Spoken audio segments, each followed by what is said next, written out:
Hello students. So you can see the practical list for recursion over here, and we have already performed the first 4 practical and the last practical, that is finding factorial of a given number using recursion. So now in this video I am going to talk about the 5th practical, in which we are going to find the sum of digits. So we have already performed this practical without using any function and with using the function.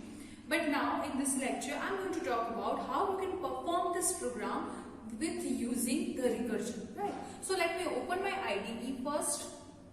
Now inside my IDE I am writing include stdio.h and int mean, then return 0, right? So I am going to show you that how you can convert an ordinary program to the recursive program, right? So what if you don't want to use any kind of function or recursion?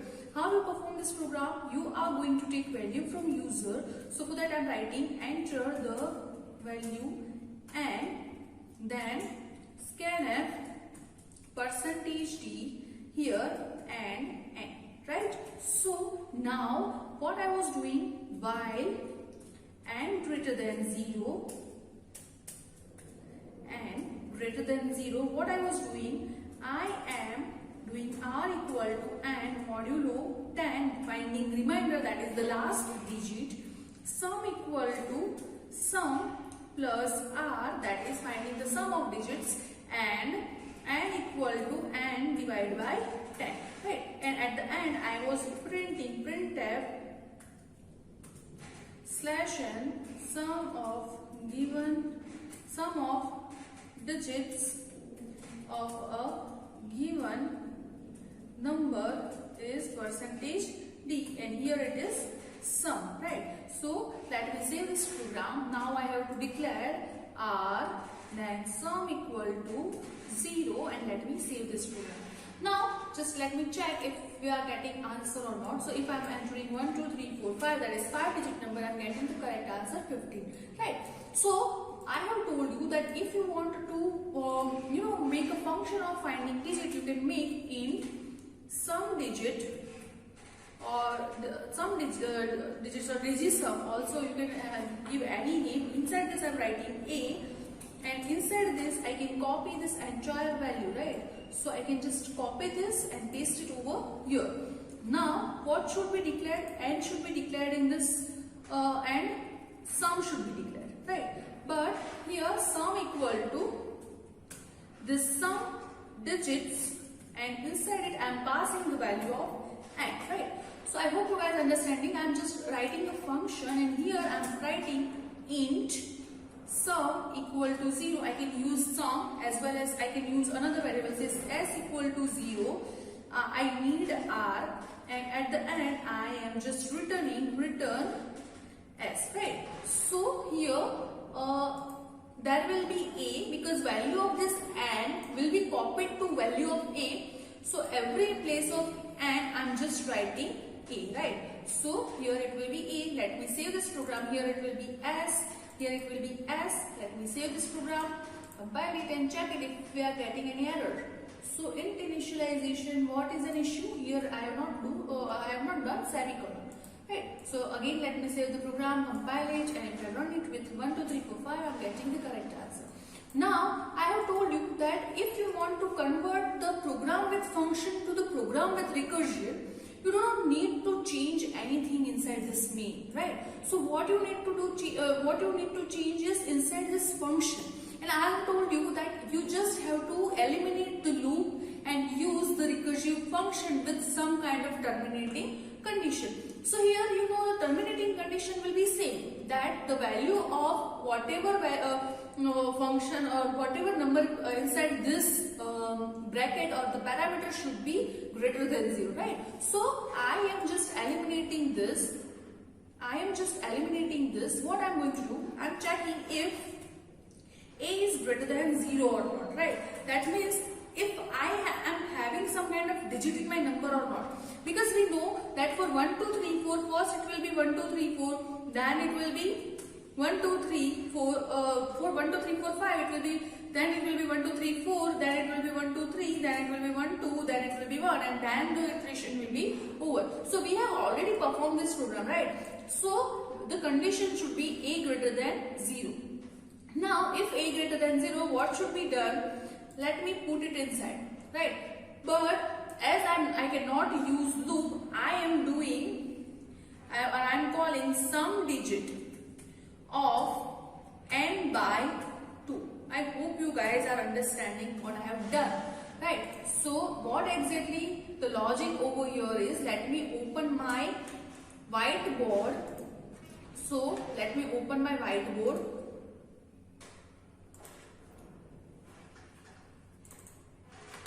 So here what I have done, suppose I want to find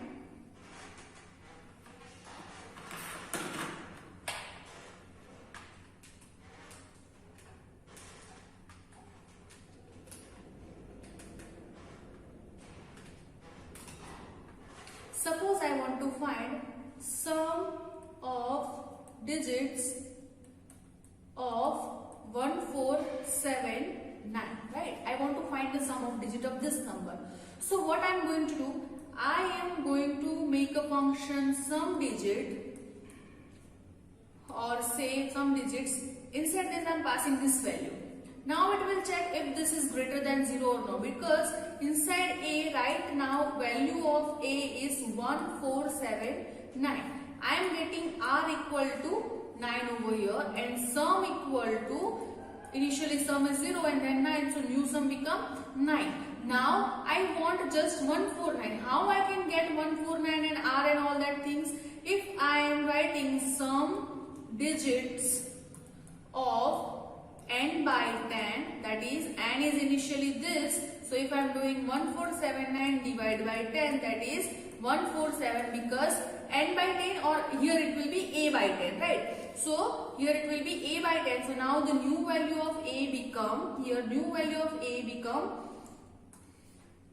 147, right? So now 147 is there, and it will call some digits of 147. So here it will be 147. So my new r becomes 7, and sum become 9 plus 7, that is say 16, right? So now once I get this, I am again doing divide by 10. So now my new sum a become 147 divided by 10, that is 14. So it will call some digit of 14. So here again it will be some digit of 14. My r become 4, and here it will add this 4 over here. So my new sum become 20, right? And again it will check if this again it will do a by 10. So again it will call some digit of 1, and same procedure for that, and answer is 21. And then when it will call this, it will see that the 1 divided by 10, that is 0, right? So I hope you guys are understanding that what is happening over here. So here every time it will just do n equal to n divided by 2. So it will be calling some digit of n by 10. But the thing is, every time when some digit is called, sound will be initialized to 0, because we know that by default the storage class of sum is auto. So every time it will be having garbage value, and we are initializing it with 0. And what if I want to persist the value of sum, that is s over the function at each time, right? You can see it over here that every time I am you can see it over here that every time here, let me change the color first. So here every time the sum is added to the previous sum. So I should attain the value of old sum, right? So how can I do that? I can do that by declaring sum as static variable. So if my sum is static variable, every time it will not initialize it to 0, but every time it will add to the previous value. So now let me save this program and check if we have written the correct program or not. Some digit was not declared, so the function name is this. So I have to write this and let me save the program. Compile it. What is the issue? Here it should be a by 10 because here we have used a. Now compile and run. So if I am entering 1, 2, 3, 4, 5, I am getting 15 as an answer. Right. So I hope you guys understand. If you don't understand, let me just explain it again. Right. So what happened over here? I have taken n equal to 1, 2, 3, 4, 5. When I called some digits of n, it called some digits of 1, 2, 3, 4, 5. This 1, 2, 3, 4, 5 went to the function definition. So my a also become 1, 2, 3, 4, 5. Right. Now my a become 1, 2, 3, 4, 5. So it will perform the recursive program in which I have told that make one variable static variable s, which is initialized as 0, make one variable r is not static variable, right? So it is just having some kind of garbage value, and then I am checking if a is greater than 0. Yes, a is greater than 0. Then do a modulo 10 and place its digits to r. So 5 will be added to r. Right. Now this r will be added to sum. So now my new sum become 5. Right. My new sum become 5. And after that I am calling some digit of a by 10, that is 1, 2, 3, 4. Right. So now here a for this function, this is my new n, right? So this function, now my a become this. So this function is called. Whatever the function is called, it will say first it calls some digits of 1, 2, 3, 4, 5. So value of a was 1, 2, 3, 4, 5. But now I am calling some digits of 1, 2, 3, 4. So value become, we are not erasing this, right? Just value, this value is directly copied to this value of a. So my value of a become 1, 2, 3, 4. Again it is doing a by 10. So new value of r become 4 over here. New value of r become 4 over here. It will add this 4 to previous sum because it is static value. So it will just retain its value. So now my new sum become 5 plus 4, that is 9, right? So my new sum become 9, and this procedure is recursively done until I am getting the correct answer, right? And the value of a is greater than 0. Once the value of a is 0, it will just return to the function call where it is called, right? Inside the main function, it will give the value to sum and print the sum, right? So this is how you can perform a program or the practical to find the sum of digits with using recursive function.